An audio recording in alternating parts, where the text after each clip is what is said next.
Good evening. Here from our studio live in Kyiv, this is the Sunday show on Hromadske International, the only primetime program covering the Eastern European political storm in English. And please get connected, tweet using the hashtag Hromadske. Also follow us on Facebook, Hromadske International. You can watch all our best video on our YouTube channel, and there is also the article on the medium.com at Hromadske. There you can see Ukraine explain all the most important stories from there. And also follow what the questions were raised this week for you, and you can react with us. Now, as many of our viewers know, corruption continues to be a big issue for Ukraine. It's a challenge. It's one that has to be dealt with, and it's a priority for the new government. One of the things we want to look at this week are those reforms, how effective they considered to be. Another issue we want to look at is the role of the far right in Ukraine. Now, that's something that's gotten a lot of attention, in particular from Russian propaganda, which depicted all of Ukraine as being some sort of extremist far-right junta in an effort to discredit it. Those allegations aren't true, but there are recent developments that need to have attention paid to them. And joining us, there will be two best experts on the far right in Ukraine and Eastern Europe as well. We have a dispatch from Chechnya from the Newsweek reporter who just come from Grozny, also been here to Kyiv. And before we start talking on the corruption with our guest, our panelist, we also want to remind you about what is the real development now in Eastern Ukraine. I've just brought this dispatch from the town near Donetsk, where the people are suffering from the lack of funding during this winter, and that's what is the human face of the crisis in Ukraine. Please watch. Що на сьогодні загальна кількість внутрішньо переміщених осіб в Україні майже 500 000 людей.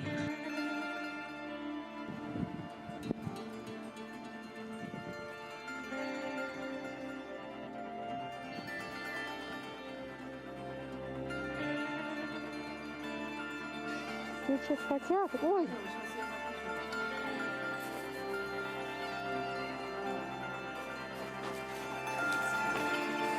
Я говорила, кто приедет.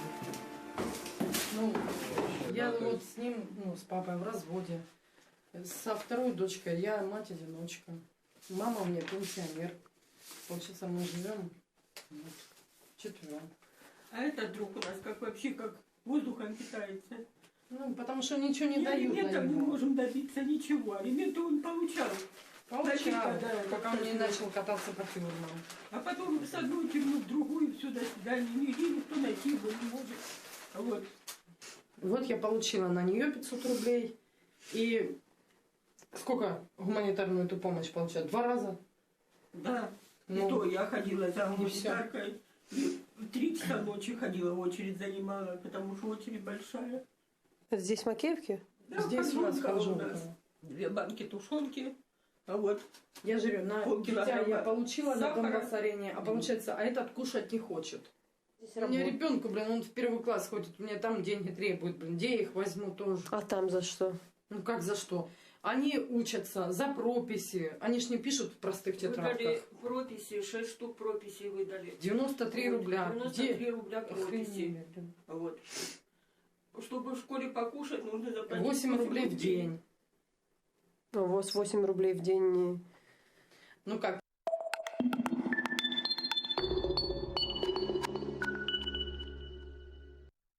So here there are our guests. We have here Sergey Musaeva, who is currently an editor-in-chief of Ukrainska Pravda. This is one of the most important and leading paper famous for its investigation of the high corruption in Ukraine. And Sergey was the one who has broken the story on one of the biggest, not the oligarchs, but the corrupt guy during the previous regime. We also have here Andriy Shuran. He represents the Anti-Corruption Action Center. It's a Ukrainian civil society organization which unites experts from legal, media and civil political sectors who are fighting corruption, and they've been in the field for a while. And also thanks for you coming. This is Alexander Daniluk. He is a representative of the president in the cabinet of ministers and also is a director at the Anti-Corruption Center. So we wanted to start off with a general conversation point, as I mentioned a bit before. We could bring up the map from Transparency International. This is their general ranking of perceived corruption and all that, and they kind of shade countries based on where the corruption is perceived to be. And Ukraine doesn't fare particularly well on this list. It's, ranked the most corrupt country in Europe, including Russia, on level with countries like Angola, countries very much struggling with a legacy of lack of function, of underpaid public officials that make all of that there. So I guess the kind of opening question we have for all of you is what can be done? There's obviously a problem. That's something everyone talks about. That's what the government officials talk about. There's, this new anti-corruption bureau that has been set up, but there isn't a director yet, and there also isn't a budget for it yet. So the first really opening question is what can be done, what can be achieved, and what are the best steps for trying to do that in the fight against corruption? Who will be If the you'd like first? to start. Ladies maybe will be first. Okay, as for me, now the biggest problem of Ukraine that we not to change a system, we just changed surnames, and I have a lot of surnames with from Yanukovych period now in cabinet of ministers. A lot of, for example, deputies in ministers of energy we have from the period of Yanukovych. And of course we need reforms, and I hope for our new old prime minister will start this. And anti-corruption bureau also we have a lot of perspective for this field. And, but do you think it's the people, or do you think it's the culture? Is the issue that you still have some people from the old system? Of course, it's the people and it's culture, and it's not changed only after revolution. Because I know, for example, I investigate a lot of energy sector, and only surnames were changed in this story. But schemes, for example, or tenders, government tenders, state tenders, is the same story. Of course, we have smaller volumes of this corruption, but it's not changed. To mention that, I mean, we encourage you to be interactive, and we ask the question, where should Ukraine start its battle with the corruption? So we have on Twitter the username Zuhair, who said that Ukraine should start its battle with corruption in the energy field. That's probably what it is. And Andrei, there is a question for you, because corruption was the fight against corruption was a driving force behind the Maidan movement. And what was the real punishment for the former officials of the Yanukovych regime were the sanction by the West, the freeze of their assets. What we know now, that there is a court and there are no real investigation, and this freeze, they could be unfreezed because of the lack of any actions. Will you explain why and what's happening? First of all, it's the lack of the political will from the General Prosecutor's Office, because on all international conferences where an Anti-Corruption Action Center was presented, the people who are in charge of financial intelligence units in Europe, and who are responsible for sanctions, they are asking why there are no financial crimes regarding Yanukovych and his associates in Ukraine. There are no investigation on these financial crimes. Because the General Prosecutor's Office is telling that it's hard to actually find out about such crimes, because they are the accounts are protected by banking secrecy and this stuff. Yanukovych and his associates are accused on violations on Maidan and this stuff, but there are no financial crimes. Yeah, so this is the main problem, and the lack of the political will. I think, But who is this coming from? I mean, where is the will lacking? Because what surprises people, there's been so much written, in particular, about the financial crimes and what's been done, and all these systems for paying MPs, for stealing money, for taking it out of there. But there's no one in jail. There's no big trial going on. Is the political will lacking across the field from all politicians? We know that there are a lot of evidence of illegal enrichment of Yanukovych and his associates. Yeah, but still there is no political will. I think anything from General Prosecutor's Office to open an investigation on financial crime. But is this just, are they incompetent? What's the issue? Because this week there was a lot of coverage given to this Interpol, international arrest warrant, that, you know, the general prosecutor kind of said, you know, this is Interpol, they won't add it. But Interpol's response and others has been that the burden of proof isn't there, that the documents aren't there. Is that the issue here with all of these crimes, that the proof hasn't been put together and presented correctly? Partially.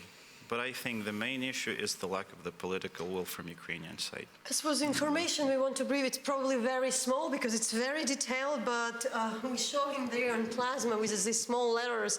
There were people were sanctioned in different countries, and you know, there are the names of the different kind of Ukrainian politicians, but you know, they can be the former president or the others, and the countries where they are high official blacklisted, like former Minister of Interior, suspected of a different, you know, like they are all there. So the information, that's for instance what your center is doing. And the other thing is that sanctions in Ukraine are not imposed against all officials. Like, we have our internal list, sanctions list, yeah, which is composed of, I think, 2,000 and more guys from United Nations lists. Yeah, they're terrorists, like for Middle East and this stuff. And we have only 5 Ukrainians who are minors and who were imprisoned, I think, in 2007. And they were accused of blowing the house of their chief, the chief of the mine. So there are only there are no Yanukovych and his associates in our local Ukrainian list, and this is also the big problem. So to follow more, there is this web page. It's yanukovych.info, where there are all the details you can follow, as there is a lot of information also. Hromadske is providing, but on which level there is no political will, and we of course will go for you, but you know, there is somebody. You can't blame everybody for lack of political will. Who should be? The president, the general prosecutor, the parliament, the prime minister? I think it's the main task is for General Prosecutor's Office, yeah, to show the evidence, to gather the evidence, and for me too, because, for example, General Prosecutor in his interview said that he independent from all, from president, from prime minister, and only he, and he's independent, and he's only about law. And probably, Alexander, that would be the question for you as a person representing president and the cabinet minister and dealing with this. So, what will be done, and why? Why there is not a political will if the fight against corruption is something that people were fighting on the Maidan? Well, I wouldn't say that there is no political will. And if you're aware of the recent legislative changes, you would see that, you know, in October there were 5 key laws passed by the parliament, and it was a quite difficult process, and without political will it just wouldn't have happened. But I mean, there have been anti-corruption laws before, and you're a veteran of this whole process. Are these different? Not really. No. I think we're now at new stage. We are shifting to institutional changes with corruption. Institutional fight with corruption. Because before that we had committees under the president with unclear functions, with fighting with corruption being spread among at least like 6 or 7 government institutions. But I mean, with the Anti-Corruption Bureau without a head and anti-corruption is a new, basically, the Anti-Corruption Bureau, when it's established, it will be the entity, the state organization that will be responsible for anti-corruption investigation or corruption cases investigation. So if there are no results, it will be clear who is responsible for that. Right? At the moment, you know, if you asked, for example, 2 years ago, who is responsible? Why there are no charges? And you could, you know, you can like 20 people to point finger at. Now, it's Anti-Corruption Bureau. And if in half a year there is no result, there is something wrong with Anti-Corruption Bureau, and you know who is responsible for that. Do you have any, you know, the journalists in Ukraine, that was his biggest concern. It's not like there is no investigation. There are very detailed investigation, and sometimes there is a general fatigue that we investigate, we give a lot of documents, but nobody cares. Do you have any hope in that, in this Anti-Corruption Bureau? Of course, I have for future. I have a lot of after this anti-corruption bureau start to work. I hope that they will have a lot of documents from journalists, because I personally sent a lot of documents for General Prosecutor Office for Kurchenko case, and I know that my colleagues sent a lot of documents for in other cases. How does it work? You just send the documents to General Prosecutor? Yes. It was from February when Yanukovych left our country, and they started this investigation.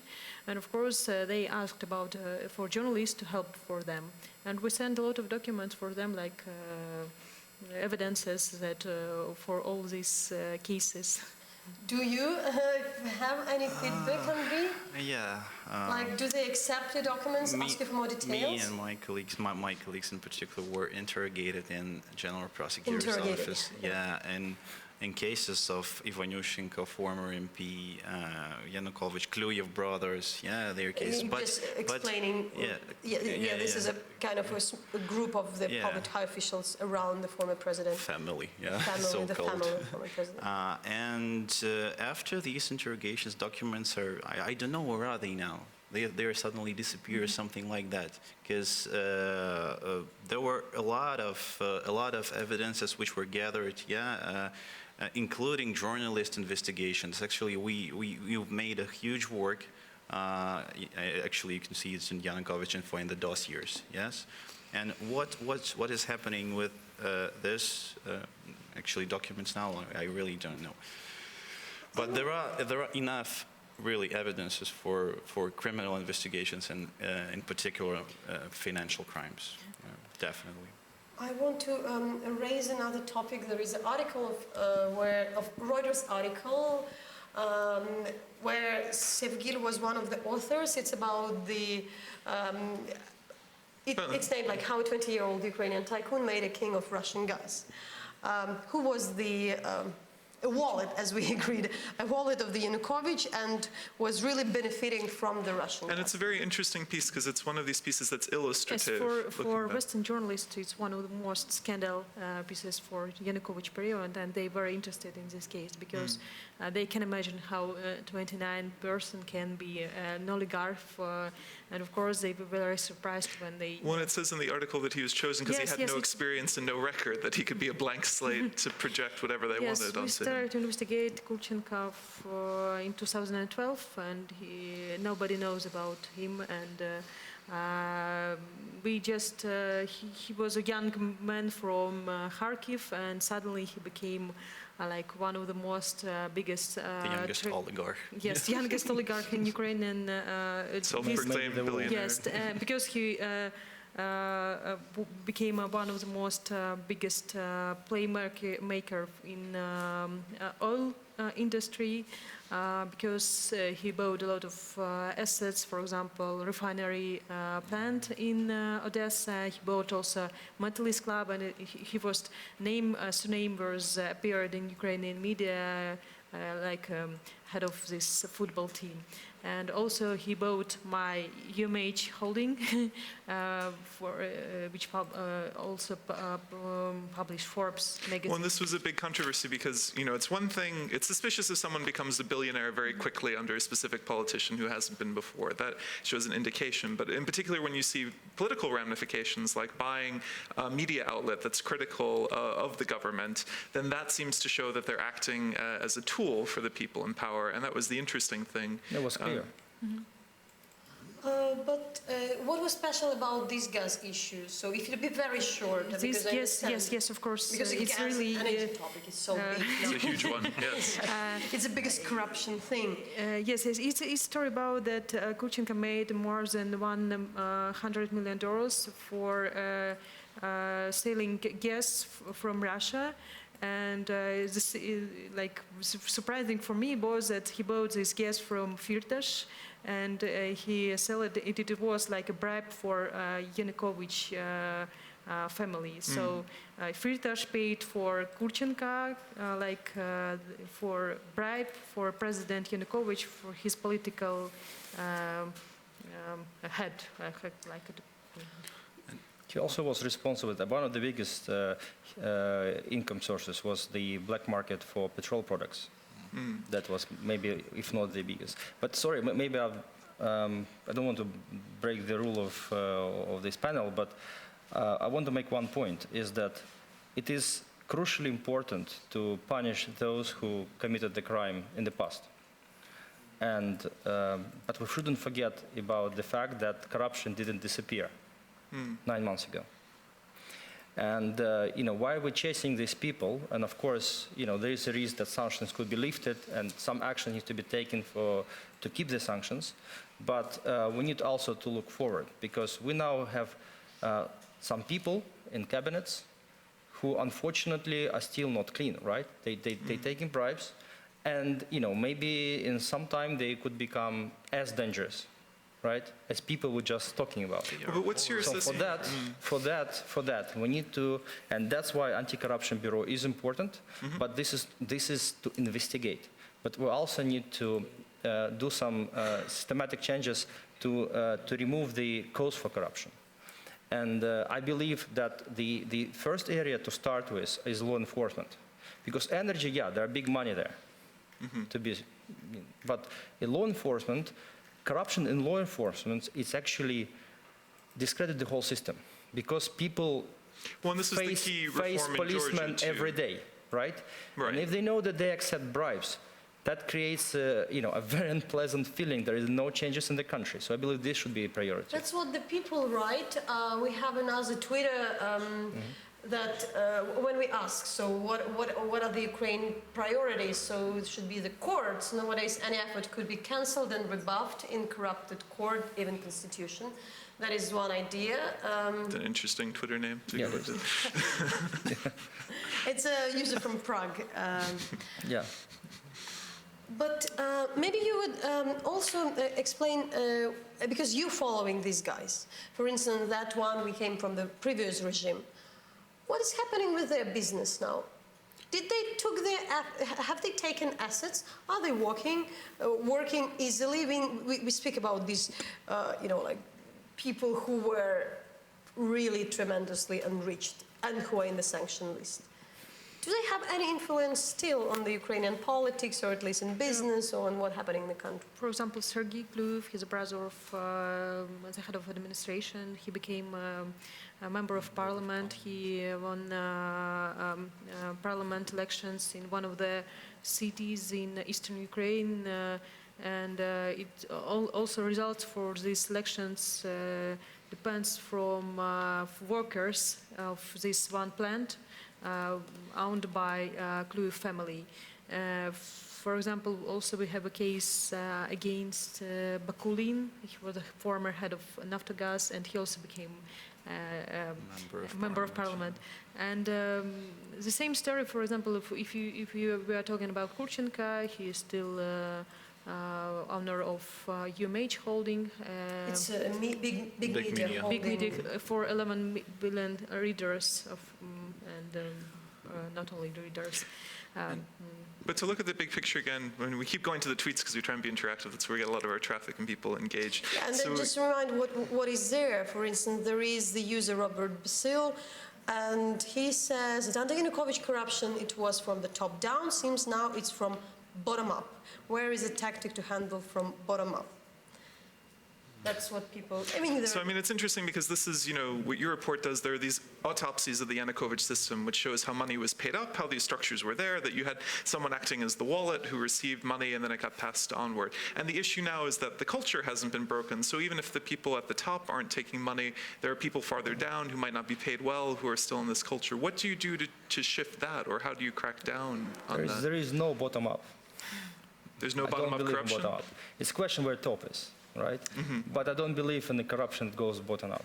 We have a great example of Georgia, and policemen in Georgia who were actually, there was a terrible situation with bribes 7 years ago and 10 years ago, and now for a simple Georgian, they simply can't imagine how they're giving bribes to the policemen. So it's like...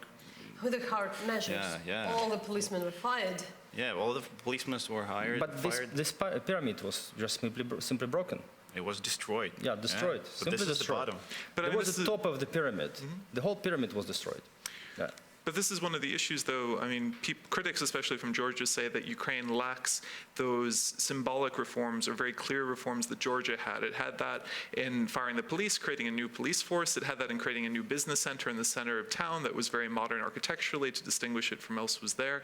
I mean, can the anti-corruption campaign be that in Ukraine? Can this be a signature reform? Well, I've been advocating for this reform for quite a long time, and I don't understand why we still didn't launch it. We're always waiting for some laws. I mean, I'm talking about police reform. That the new law on police needed, yes, but not to fight corruption. Yeah, you don't need a law to fight corruption in police. You have a lot of administrative tools to do that, and nothing was done. That big worry to me. But you know, eventually, pressure is pretty high, and I believe that will be the first area that will be reformed. And we have a deputy minister. She's actually she used to be a Georgian citizen just 2 days ago. Just received Ukrainian citizenship, and she was deputy minister of interior in Georgia. And actively participate in police reform there. So hopefully she will bring some. Well, so do you think there'll be something like there was in Georgia and Ukraine? Will they fire? Sorry? Do you think there'll be a reform like there was in Georgia, that they'll fire all the police in a grand gesture? Like it's a road police, traffic police. traffic It's police. something you can, No, it was a section of Well, it, but it's not only traffic police really. There was big changes in across the ministry, but you know, for the concept that we plan to implement is pretty much Georgian one.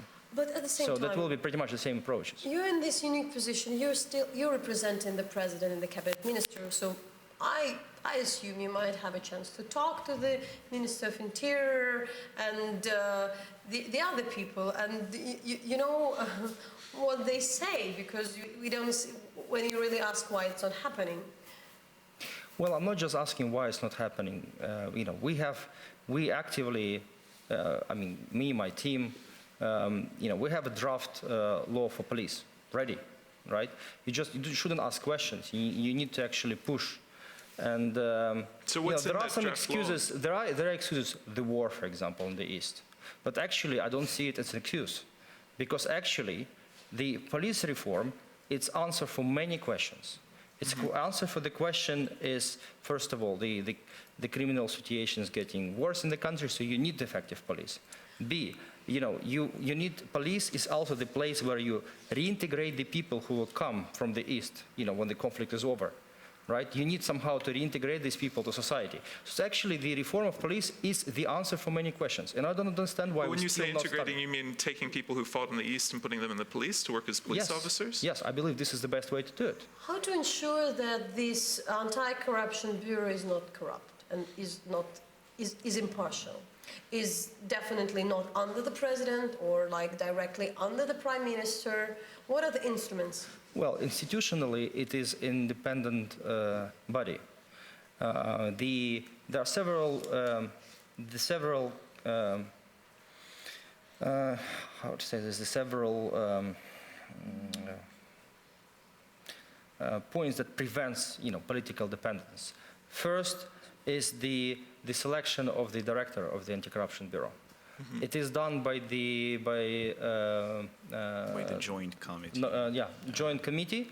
3 people from the president, 3 people from the parliament, 3 people from cabinet ministers, and they have and there is some strict requirements in the law who these people could be. So that will be independent people with you know, high moral qualities, and this process will almost ensure that director will be independent, right? It all depends on the person, really, and then it is, yeah. In fact, it is depends on the key person, because if director is not independent, then you cannot talk about independent entity. So but, I mean, do you have a sense in the cabinet? Is this something that will be funded well? Are there people lobbying when the budget comes up to give? Well, you raised this question that there is no funding in the. For the anti-corruption. Well, they haven't agreed to it yet. That the new budget is now. Exactly. To be honest, you know, the budget that was submitted to the parliament is actually the budget that was pre-approved by the cabinet of ministers in September. At that time, there was no law on anti-corruption. I don't know what this budget is doing now in the parliament. A separate question, but That's explained why. But I think, the budget that will be adopted by the parliament, of course, there will be money budgeted for the Anti-Corruption Bureau. We have a question also. One of the viewers raised it that. What about the Anton Martinko? What about the offshores and especially Cyprus? Does the government have any ideas about that? And I really want to elaborate all of you more because one of the way the politicians enriched themselves, there were offshores, not just in Cyprus, and that's where the most money, their money more than what we have in the like the EU or any kind of foreign help is now abroad. So how do you feel that? Is there are they still going to, are they still, sending their money to offshores, the rich people? The offshores are still operating. Yeah, nothing has changed. And regarding Kurchenko, we're talking about, he has a network of gas stations in Germany. And German authorities, they can't actually connect it to Kurchenko now because it is, the ownership structure is hidden in offshores. Why you can connect and the German authorities can't?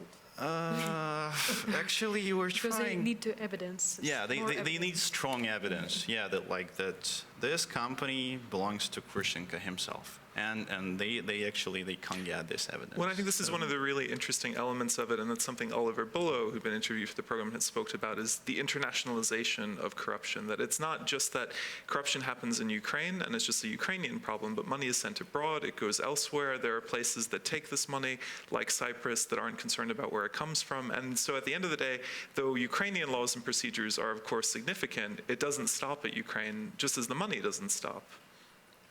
I wouldn't call Cyprus as offshore. At the end of the day, it's part of the European Union. Anyways, the offshores are still there, and how about, what is specific in this law? What are the specific initiatives to stop that?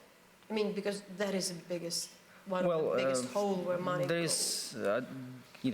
Maybe the answer is not in the law on Anti-Corruption Bureau. There is another law that oblige all to basically to make public all ultimate beneficiary owners.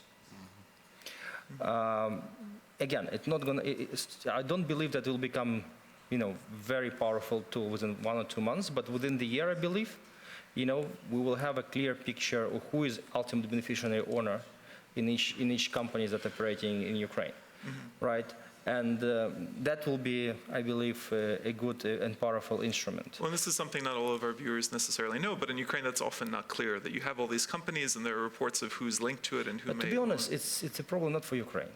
It's not a problem for Ukraine? It's not only for Ukraine problem. That's across the world. That's across the world. And if we're talking about the offshores, it's not a problem for the civil servants.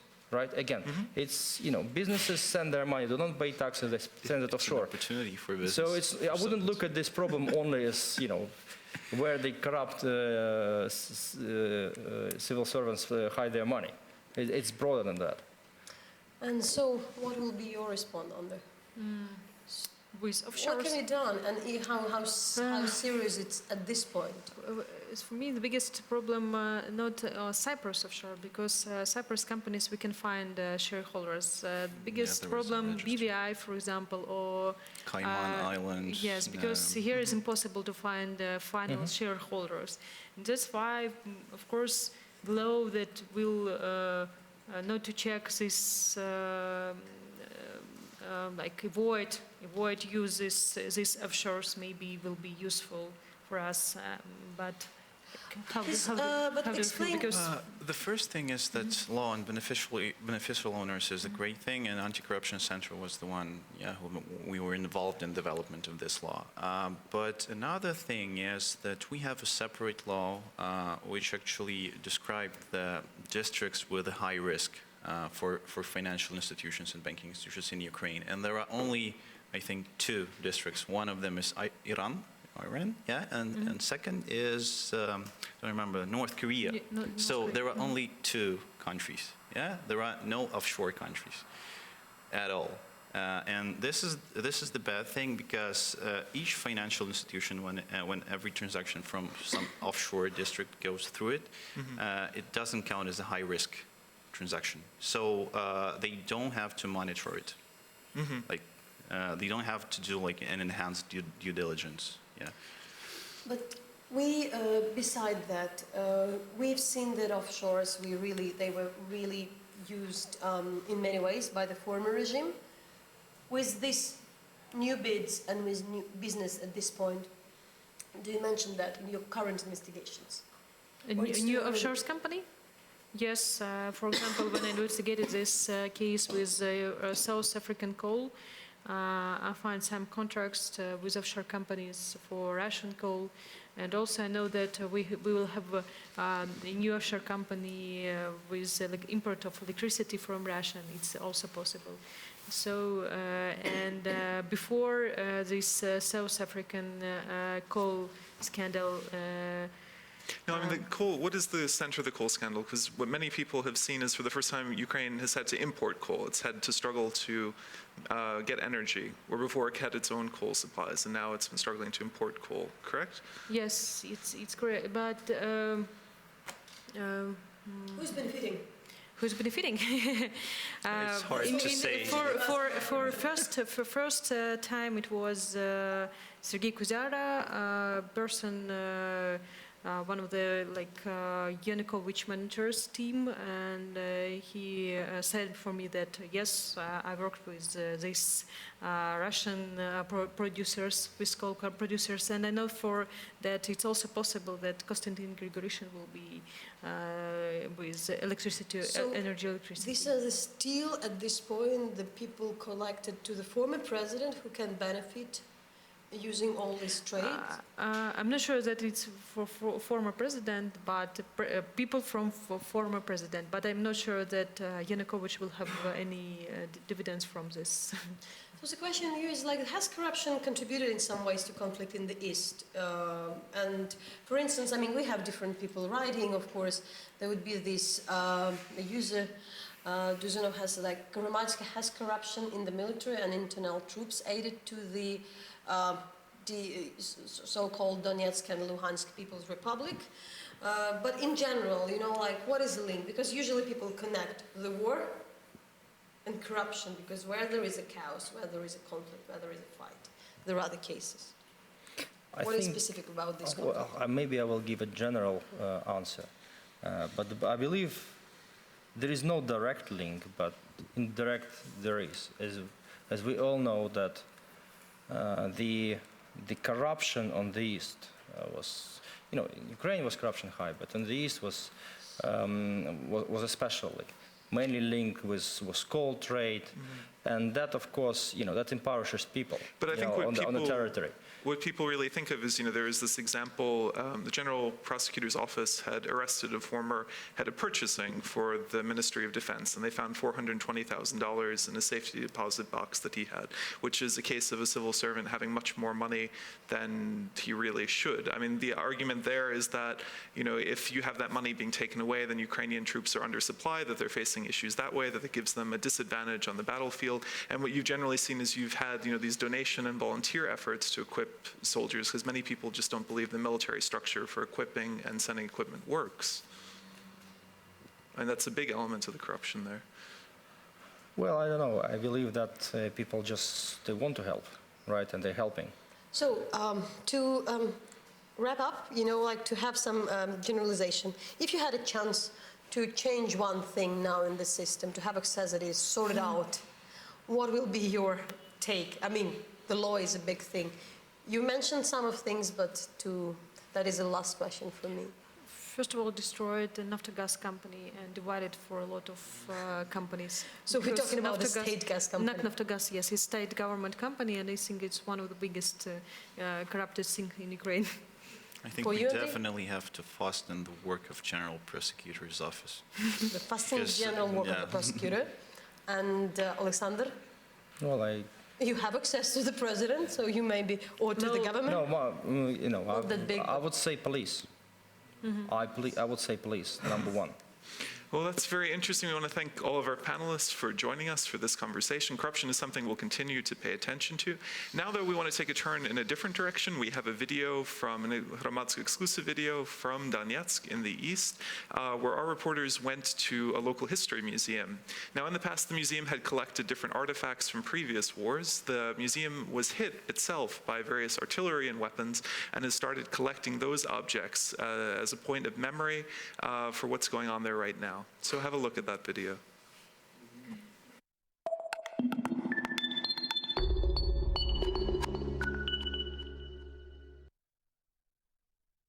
Это не экспонаты, это то, что попадало сюда, да?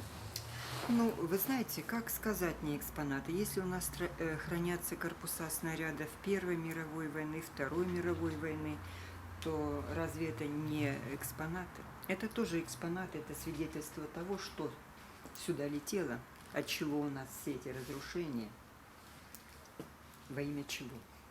Вот это вот кассетные бомбы. Вот это вот кассетные бомбы. Там он смерч. Вот это вот фрагмент точки У снаряда, это ракетный снаряд.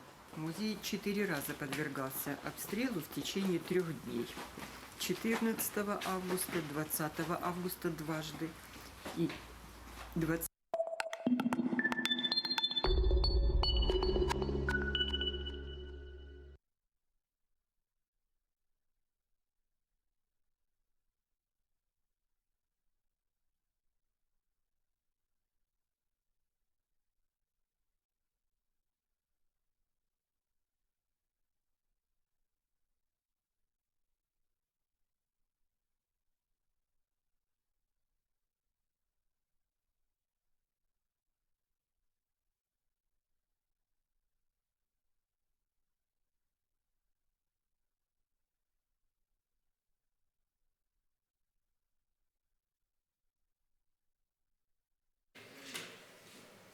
All right, so now we want to take things in a slightly different direction. We want to focus on the role of the far right in Ukraine. Now, since the beginning of the Ukraine crisis, this has been a big issue, in part because it's been focused on so much by Russian state media. It's been a main element of propaganda as a way first to discredit the protests and then the government, and that has made things difficult in Ukraine because there are issues there. But many Ukrainians don't want to criticize, or they are concerned that if they do so, that it seems like they're endorsing Russian propaganda. At the same time, when we had elections, like the most recent parliamentary election, the far right did not fare particularly well. Pravi sector, one of these parties, only received 1.8% of the vote, well under the 5% that they would have needed to enter into the Rada. So I think maybe Natalia, if you want to introduce our guest to talk a little bit about this topic. We are very happy finally to have Professor Andreas Umland here, who is a senior researcher fellow in the Institute of Euro-Atlantic Cooperation. He's also teaching here and for many years have been researching the far right in Ukraine, and not just that, a lot of different things, and as well now is a famous commentator on what is happening here, and had to be in a very complicated situation because, you know, being somebody really focused on the far right, also to explain that sometimes this threat is overdone by the media, and by some of the media. Yes, indeed. If it is. So how much of a threat is there? I mean, what is the right way to handle this? Because there seems to be two extremes to the argument often. There are the people that say it's all Russian propaganda, this is made up. They call anyone who's a Ukrainian speaker and a nationalist a neo-Nazi. And there's the other end, well, if we don't go all the way, but it's saying that at the very least the Ukrainian government turns a blind eye to some of it, that wants to use these people, especially from far-right battalions like Azov, for their own purposes. Where is the threat? How do you look at that?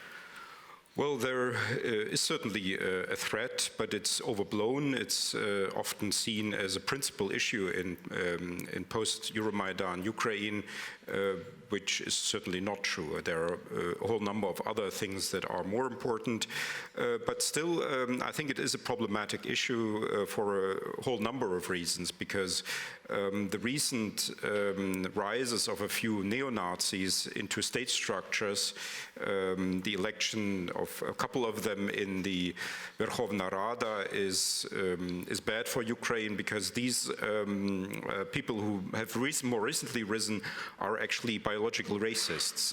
They are far more extreme than the right sector and the Svoboda party, which have not voiced, to my knowledge, as radically biologically racist ideas. They've voiced the Aryan myth about Aryanism and probably... But in terms of terminology, how do we distinguish, nationalists, far-right, and neo-Nazis? Some people have said that, the Azov battalion that is out in the east that defends Mariupol, that people like the new head of Kyiv region police, Vadim Turayan, is from, that they are all neo-Nazis, that's the neo-Nazi battalions. Others say it's just far-right. How do you distinguish those? The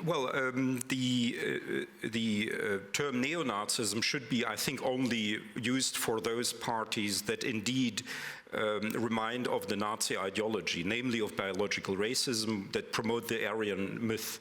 What is biological racism? How does it's the distinction between the white race and other races. Okay. It refers to biological issues.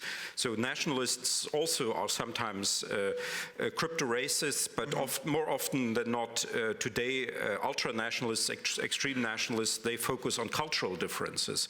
But these actually, people from the Social National Assembly, Patriot of Ukraine, they openly speak of biological racists, and this is indeed going back to Nazi ideology. That is not just a far-right ideology. It is far-right, but it is a very specific kind of far-right extremism, namely neo-Nazism. These are a few people. We are talking now about 3, 4, 5 people who have gone into parliament or into the administration. So it's not a big threat, but still it looks very dubious that people like that are promoted.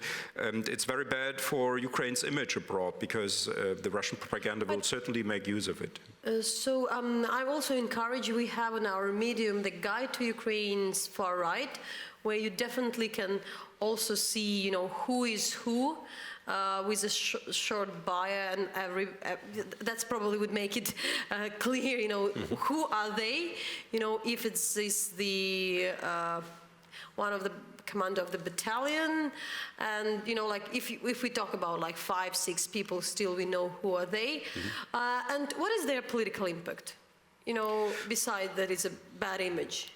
I mean, they have an indirect, I think, political impact, which is that they stand for something that actually is in contradiction to the Euromaidan. It doesn't fit the whole picture. The European integration process at its beginning was an anti-fascist process. It was not something that was anti-Soviet. That's often not well interpreted in Ukraine. In Ukraine, most people see the European Union as an alternative to the Soviet Union or the Eurasian Union. But in fact, the European integration in the early 50s started as a reaction to World War II, and not as a reaction to Stalinism. It was a reaction to ultranationalism. And that's why this whole thing doesn't really fit. I mean, the whole European, so to say, rhetoric and ideology of the EU is exactly anti-Nazi, anti-racist, and anti-ultranationalist. But do you think there's more support for the far right in Ukraine, or does it play a different role in Ukraine than it does in, say, Western European states? Or Poland, no, I think the odd thing is that far right support does not seem to play any role in the rise of these neo-Nazis, because they are not, I mean, Bilecki has been elected in the Obolon district of Kyiv, but he has not been elected as a biological racist. He has been elected as the commander of an Azov battalion that defended Ukraine against Russia. Well, that's fine, but it's still problematic, because he has all these things on the internet. He was called the white leader and things like that. There's no support for that, but still these people make it into a high position, into the parliament and into the administration. But, what is the role of the war and the conflict? And talking to public, it's sometimes really that the people just doesn't know, but why there is this blind eye sometimes for this a few particular figures? Well, I think quite often it's simple ignorance. People don't know. I mean, they know these people as political activists or as fighters or as soldiers, as heroes often, and they simply don't know the biographies because these are very new people. Half a year ago, nobody knew them. They just came up in the last months, and partly there's also a discounting of their past. So they've done good things today, and I think that is also justified, I would even say, to a certain degree, that maybe they did indeed heroic things for their motherland more recently, but still it's problematic. So who is specifically concerning? You mentioned this Andriy Bieletsky, who is a commander of Azov, and it's very easy, even for foreign press, to access this battalion, spend many time therefore much easier than, for instance, with these people. It's much easier for foreign journalists, for any journalist to come and to really be present rather with anybody else. But who else? Well, I mean, the Azov battalion, it has to be said, probably not the whole battalion, or it's now a detachment, it's now in the National Guard as a detachment, is not neo-Nazi. That I don't want to say this, but a few people who did build up these battalion or are biological racists. And then what often happens is that the journalists come and they want to talk about the volunteer battalions. They go to Azov and then they report this as something typical of the volunteer battalions, which is not true. I mean, there are also other nationalist battalions who have a sort of nationalist ideology, but the Azov is really peculiar because of these biological racism again, of some of the leaders. So Bieletsky has entered the parliament. There's another man called Ihor Moseichuk who has entered the Verkhovna Rada on the list of the Radical Party of Oleg Lyashko. With Vadim Troyan, it's more complicated because he's sort of denying his past in a way. He has no links to Patriot of Ukraine, which was... Well, he used to have, and there were statements of him that he does not support this ideology, and it was some time ago. But he also comes from the Azov. So we don't know what his views are, actually, but he has this sort of somewhat questionable past in the Patriot of Ukraine in an earlier phase of it. I mean, one of my questions is, what is the role of Ukrainian history in all of this? Because often in Ukraine, the kind of language of symbols of resistance to Soviet powers and elsewhere, it comes from the right. It comes from UPA, these other nationalist groups, not neo-Nazi as such, or at least many people wouldn't say that they weren't, but that was the roots in that. So when many people today look for something historical that fought, the Soviet forces, that fought Nazis, they go to that, but it's seen very differently in Western Europe from here. I mean, does that play a role? Well, I would make a distinction between this biological racism and the Aryan mythos promoted by a few marginal groups or a few marginal figures, and this larger discourse about the organization of Ukrainian nationalists, the Stepan Bandera and so on. That's another issue. I think it's a domestic issue because it alienates the southern and the eastern Ukrainians from the Ukrainian political nation, because they have a historical memory that sees the OUN and the UPA, the Organization of Ukrainian Nationalists, and the Ukrainian Insurrection Army as forces that were fighting the Red Army when the Red Army was fighting Nazism. Well, in the Soviet Union, they're depicted as fascists. I mean, they were... Yeah, I mean, there's a discussion about this, and even if that is true, I mean, I think the main issue is here actually that they fought against the Red Army at a time when the Red Army was fighting Nazism. So, and I think this historical memory will remain, and so this, the OUN and the red black flag, they are not particularly useful symbols or parts of Ukrainian memory for building a unified political nation. And, but yeah, especially about these battalions, sometimes, though we mentioned, there is a symbolic which probably doesn't mean that much, but when it's used, it can be really seen in a different way by the people, for instance, in the East. And what would you see? What is the concern about, using these particular rhetorics, not when it's a Maidan and there is a fight against Yanukovych and the fight against corruption, but when there is a particular conflict, and though there is a foreign aggression, there is some very sensitive issues between the Ukrainians.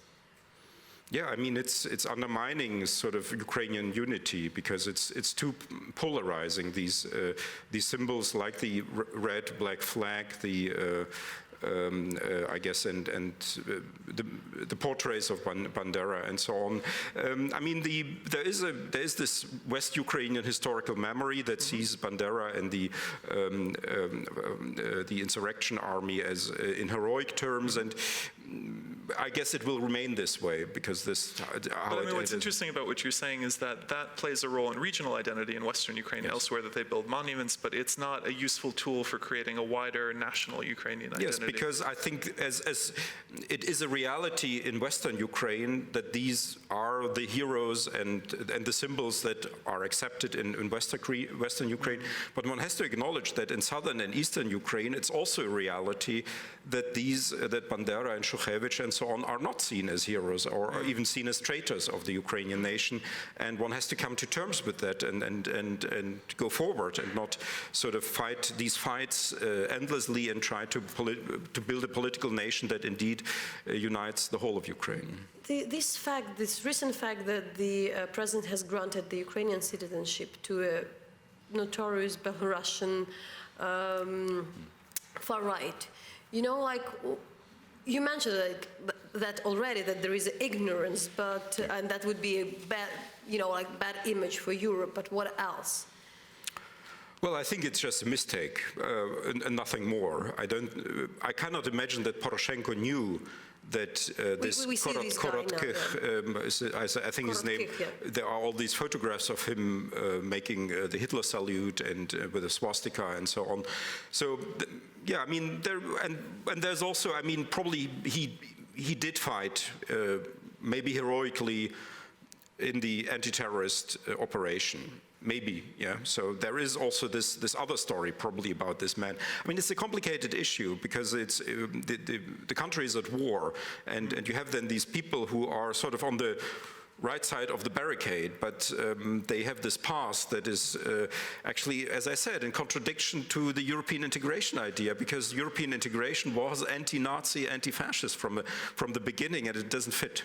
I mean, it's interesting, though, because definitely from Ukrainians, sometimes there's this perspective of these are people who are willing to go to the front and die. When you have other people, you know, who they're trying to draft and aren't willing to go and don't want to go, and you have other people who are volunteering and are willing to fight. Yes. And sometimes when they hear criticism, the frustration is, so you want us to tell these people no? I mean, you have people who care and do that. And that's one element, but I think the challenge Ukraine is starting to face, and I'd be curious where you see the danger with this, is what happens when people come back. You have people come back, and we just heard in our other panel, many people think these are the right people to put in law enforcement because they're, you know, they're very proud of Ukraine. They want to reform things. They want to change things, and they have a background in something, you know, military. They have these skills. But it seems like potentially, and even if it's a smaller group of people, you could promote people that have views which aren't particularly pro-European and aren't necessarily particularly pro-civil society in terms of being open, you know, have very different ideas about the roles of state. And what concerns me is that I've spoken to people who say, look, I know that the Ukrainian government is not run by people who are in the far right who agree with that and do all of that. At the same time, I'm hesitant sometimes to criticize it because it feeds into Russian propaganda. If I say something, the next day it's all over Russia Today, it's all over anywhere else. And it seems like that potentially, especially in the future, could be a problem if there isn't a space for fair criticism. If whoever does that is going to be seen as someone who supports Russia. I mean, how do you view that? What's the threat here? How can all this be tackled? Well, first of all, I would say that even extreme nationalists and even biological racists, they are citizens of Ukraine, and they should have also the right to serve on lower positions in perhaps the armed forces of Ukraine. There's no question about this. The question is only when these people get into high positions. And then, of course, they become exposed by mass media, and then they become actually a problem for Ukraine. And then there's a sort of, you could almost offer some sort of balance sheet where you say, you know, what do we get from promoting these patriots, these fighters, on the one side, and what do we lose in terms of the unity of the Ukrainian nation and of the Ukrainian image abroad. And I think often the price is very high. You promote somebody like this, that gets picked up by the Western press, it's then reproduced in the Western press, and the price for one such promotion is incredibly high because the Western public sees these reports and says, well, you know, there are Nazis there who are making a career in Ukraine now, so why should we support the country? And it becomes actually a geopolitical issue, just a minor promotion of somebody with some dubious episodes in his biography. Before we will be joined by Skype with another expert from Vienna, Anton Shekhovtsov, who has also can say more concrete about particular cases. This week also, Andreas, we encourage everybody to follow our media monitor this week, and one of the biggest topic is the German debate on Ukraine and Russia, which is devoted to two big articles, one in the Die Zeit, and it was about with 60 well-known German intellectuals and opinion leaders signed a call for again a war in Europe, not in our name. And you were the person who answered on that. You more or less one of the initiated of another open letter in Tagesspiegel that was this week. So what is this debate and why it's that big as it described? Well, there was about a week ago a rather dubious letter by 60 prominent personalities of Germany who were asking for the German government to have a course towards peace, to preserve peace, and to have a dialogue with Russia and to have understanding for the Russian position at a situation when there is no peace anymore, when there is a war already going on, and when it's relatively clear who is the aggressor and who is the victim in this war, and when we already had a lot of dialogue with Russia. We also had a lot of dialogue about Transnistria, a lot of dialogue about Abkhazia and South Ossetia, about Crimea, and now to have more dialogue about the Donetsk basin. And so it was a dubious letter because it was signed by many people who have actually very little to do with Eastern Europe and who probably know very little about Eastern Europe. Actors, film directors, just prominent persons who the German public know, but who have no expertise, actually. And then what I organized a sort of an answer to that, an answering letter of more than 100 experts on Eastern Europe, mainly academics, but also a few journalists, activists, but people who have actually professional experience with Eastern Europe and who actually know about this whole issue, and that it's not as easy that it's about peace and war, but that there is already a war going on, and that there is no peace anymore, and that with Russia you have to speak apparently in a different way than we did already concerning Transnistria, South Ossetia, Abkhazia and Crimea. It cannot be just dialogue and diplomacy, there have to be other instruments. And so this was the story about this. Is a rather strange story, actually. So you can read more on our Medium, which was usually done by Professor Vladimir Yermolenko. It will be tweeted, and there would be more topics on that, not just about the German debates, but also about the Ukrainian economy and what can be this different situation, but that you can read as we are interactive. And now we have on Skype Anton Shekhovtsov, who is the expert. Everybody, we know all these people, but they always have a number of titles. Anton this day is the visiting researcher fellow at the Institute of Human Science in Vienna, where he is based, and for years and years has been researching Ukrainian far rights, not just Ukrainian, Russian, Eastern European, but Anton, the question is, what are the connection? Because what we believe there are connections between the particular people in the whom we mentioned from this far right, like Biletsky, like Troyan, who are coming from this organization like Patriot. They all from Kharkiv, as well as the Ministry of Interior is from Kharkiv. So maybe you can elaborate more about this connection and about generally what is this organization, what is their ideology? Yeah, good evening, Natasha, good evening, David. Yes, all these people, they're coming from Kharkiv, and the Patriot of Ukraine is not a particularly new organization. It comes from a former branch of the Patriot of Ukraine that was a paramilitary unit within the Social National Party of Ukraine that later became known as Svoboda.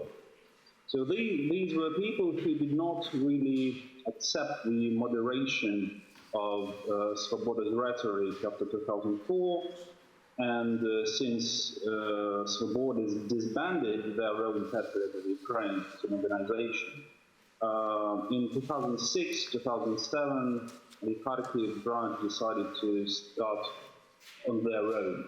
So this is quite an old organization already. And Beletsky and Vadim Troyan, they were, and also Oleg Odnorozhenko, they were at the roots of this new organization, the Patriot of Ukraine. And we should also understand how the far-right groups, especially on subcultural level, how they make money. Sometimes they provide security to various meetings and protests, whoever pays them, or they can be hired as titushki, as you know, these hired thugs to attack other protests. Or they are involved in petty criminal business like raids and seizures of small businesses, as it happened, for example, in Kharkiv in 2010, when 3 dozens of news stands were seized in favor of a person who was very close to current Minister of Interior, Arsen Avakov. And there is a lot of information available on the internet, you just need to search it, that gives you an overview and suggests that Arsen Avakov knew the Patriot of Ukraine for a very long time, at least since 2009, 2010. So their current collaboration, current cooperation is something that is based on their own shared history in Kharkiv. Anton, besides, we have some of the far rights fighting also in the east, which hasn't been mentioned yet, with this Donetsk, Luhansk People Republic. I mean, and there are also some, like some people coming in Russia. Can you elaborate more on that? How it's all explained there? Like the far rights on the. Maybe on the extreme, they are all on the edge, but on these areas, they like either this exception or not. But you can explain more. You see, wars attract vast numbers of very strange, dangerous people. You can look at any war that happened, that took place in Europe or somewhere in the East, and you will see mercenaries coming from various countries all across the world just to fight. Sometimes for the money, for some other people this is ideological, but mercenaries are not only getting money from, say, from the paid, from the salaries that they get, we can call it salaries, but also by stealing cars and selling them from the drug trade, from arms trade. And of course, the war in Donbass attracted a lot of volunteers from the extreme right movements in Russia. The Russian National Unity was one of the first organizations that sent their own volunteers to the Donbass, and even the son of the leader of the Russian National Unity went personally to Donbass. And we should also remember that the Russian National Unity was heavily involved in Transnistria in the beginning of the 90s. So for them, wars are a very good source of money, of training, and also a source of getting free weapons. And there is also this case of the split in the Russian extreme right scene, some decided to support the foreign policy of Russia, and some others decided to support the Ukrainian cause. So we can see that some Russian neo-Nazis went to support Azov, and actually they fight in the Azov battalion against their fellow Russians or Chechen volunteers, etc., etc. And some other Russian fascists and far-right activists, they fight against Ukrainians.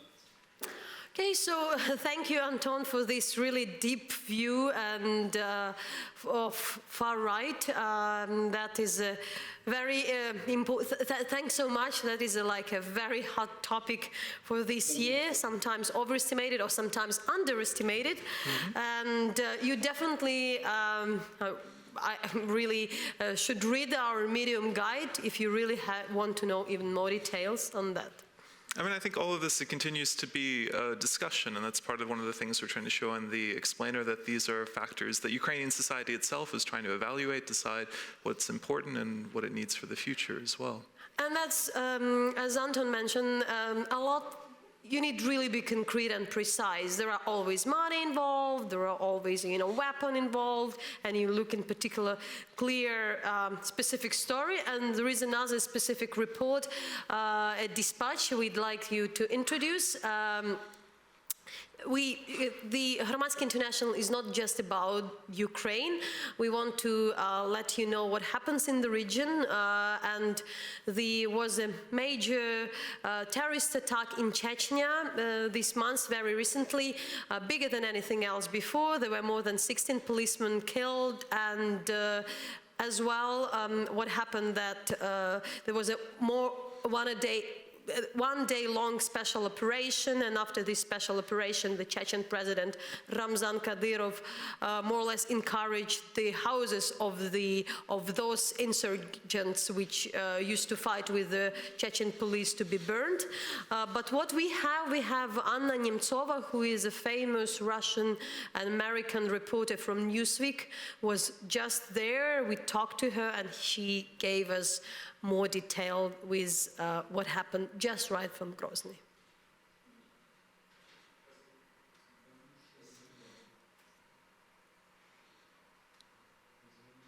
His harsh methods and his regime would say that they want some separatist war, or they want a war in general. Nobody in Chechnya wants the war, and that's very important to understand. These people are afraid of Kadyrov, and they're afraid of his people, Kadyrovцы. But they definitely don't want another war with Russia. How many of the insurgents there were? They were around 15. As I said, they came by 3 taxis, big taxis. So around 15 people maximum could get into 3 taxis.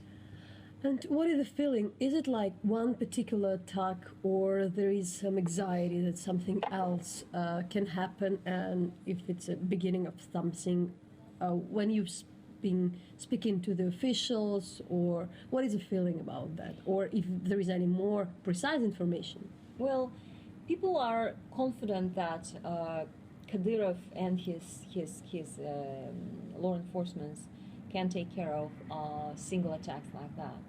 Besides, majority of Chechens, especially survivors of wars, they're sort of tired of the situation, and they are not feeling panic or fear. They've seen so much. They've seen destruction of.